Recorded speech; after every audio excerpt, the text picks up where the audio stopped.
Hello everybody, this is Cappy64 back with yet again another video, and in this video, I'm here to give you guys all of my predictions for the Metacritic scores for all the Nintendo games releasing, or at least confirmed to be releasing, in 2018. Okay, so I just want to say this first, I'm not going to be listing any Metacritic scores for any unconfirmed games for 2017. And games like that would pretty much include, like, Pokemon for Switch 2018 or 2019, whenever we'll be releasing, and Metroid Prime 4, along with Bayonetta 3. And that's mainly because, you know, it's not really confirmed for 2018, and if like, one of the games like Metroid Prime or Bayonetta 3 just ends up releasing in, like, 2020, and then we just have this video where I'm including them in the 2018 lineup and giving their Metacritic prediction score, it would just be kind of weird because, like, it'd be, like, 2.5 years in advance.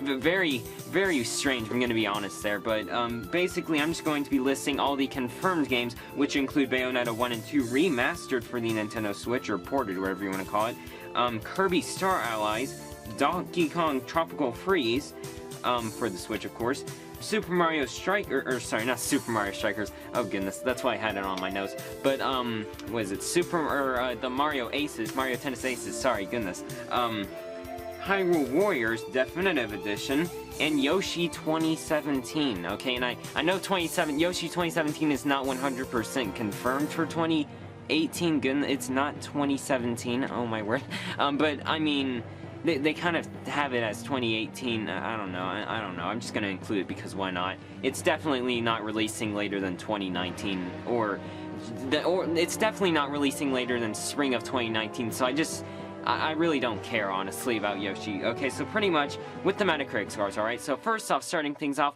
with Bayonetta 1 and 2, which is actually probably getting its Metacritic scores in like a day or two, because the game releases on this Friday.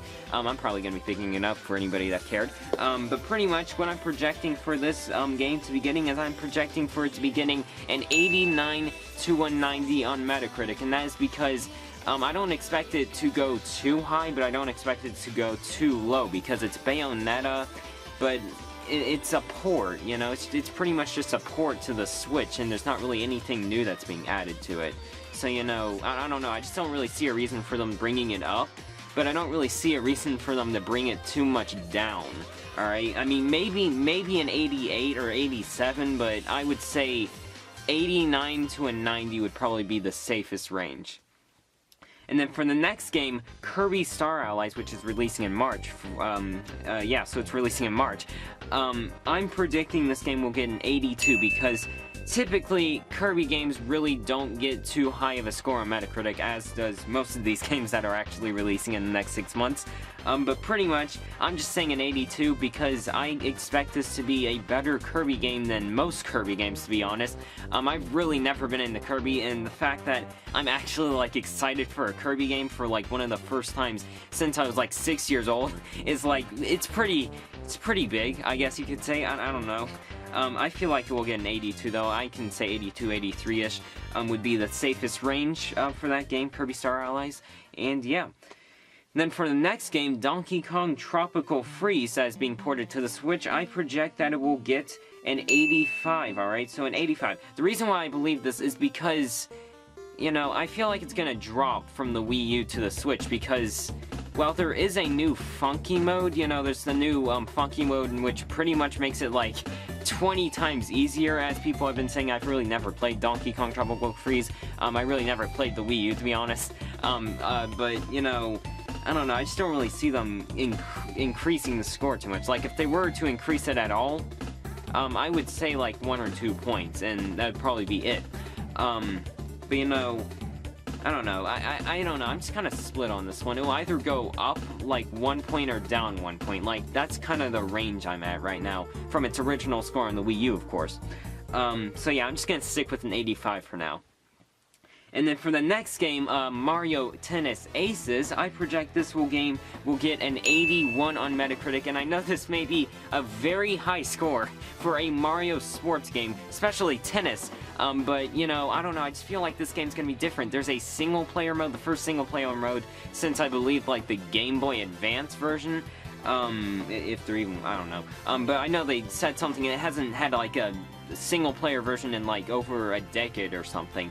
And I just feel like, I don't know, I just feel like it will be a lot better than most of the Mario sports games. So I'm just gonna shoot for a very high score on Metacritic, even though I kind of feel like it probably won't happen. I'm just gonna say 81 in this video, just for now, you know? And then for the next game, Hyrule Warriors, I'm pretty much saying that it will get a 77, meaning that it will drop from the original Wii U score by like 2 or 3 points. And honestly, I would not be surprised if it did drop, mainly because they're not really adding anything. The only thing that they're adding are the Breath of the Wild characters. Like, I mean, I guess that is something, but like, I mean, I don't know, I don't really see it.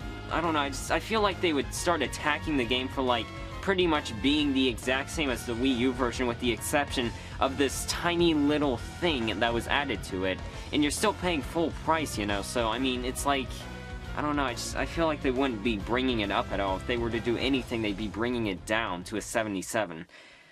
And then for the next game, Yoshi 2018, I project this will get a 77 as well, and that is mainly because, just like Kirby, Yoshi typically doesn't really get too high scores. It actually gets a lot lower scores than, like, any other Nintendo game, honestly. It actually has lower scores than Kirby. Kirby usually gets around 80-ish, but, you know, like, really low 80-ish, high 70s. But Yoshi typically gets around the 70s. It really hasn't ever had a game in the 80s. I mean, they may have had one or two, but, like, I mean, it's not really a common occurrence. And I don't see this new Yoshi game being anything special or different. But, I mean, as much as I love the game, as much as I love how it looks and how much... It just looks amazing, let me just say that. I just don't expect it to do too well on Metacritic. I just feel like it won't do too well. And, like, there's also games like Woolly World on the Wii U that got, like, a 77, despite how amazingly just everything graphically and just all that stuff looks. I mean, I'm gonna be honest once again, I didn't play Yoshi's Woolly World, but, I mean, that game looks incredible. I'm gonna be honest. That game looks like it'd be fun, but just, I don't know, it just feels like it's meant for, like, a younger audience, if you know what I mean. Like, no offense to any Yoshi fan. I mean, I'm not saying, like, you can't be over the age of, like, I don't know, just some age to play Yoshi and enjoy it. I'm just saying, like, I don't know, Yoshi and Kirby as well. They both just seem like, you know, kid-friendly, you know, aimed towards, like, younger audience kind of franchises, you know? But, I mean, I can see a 77. I'm just gonna say 77 for the Yoshi 2018 Metacritic, of course. Anyways, thanks for watching if you made it this far into the video. If you haven't already, press that subscribe button to stay up to date with all the latest Nintendo-related news. All that being said, I hope to see you guys next time in another video.